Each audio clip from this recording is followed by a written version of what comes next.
मैं जब भी उसे याद करती थी दिल में चुपके से, तो उसी वक्त मेरा मोबाइल बजना शुरू हो जाता।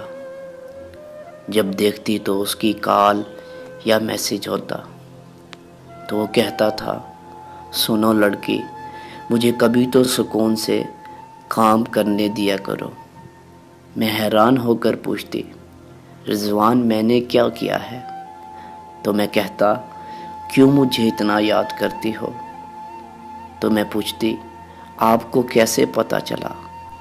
कहता था, जब भी मुझे याद करती हो ना, मेरा दिल धड़कता है ज़ोर ज़ोर से, और इतनी ज़ोर से धड़कता है कि मुझे डर लगता है कोई सुन ना ले। और आज मैंने कितना कितना याद किया। मोबाइल मैंने हाथ में पकड़ कर रखा है और मेरे हाथ में पकड़ा ही रह गया। वक्त बदल गया है शायद, वरना मुझे यकीन है दिल तो आज भी उसका धड़का होगा। आज उसने कमरे की खिड़कियां बंद कर ली होंगी, कोई धड़कनों का शोर ना सुन ले, कोई धड़कनों का शोर ना सुन ले।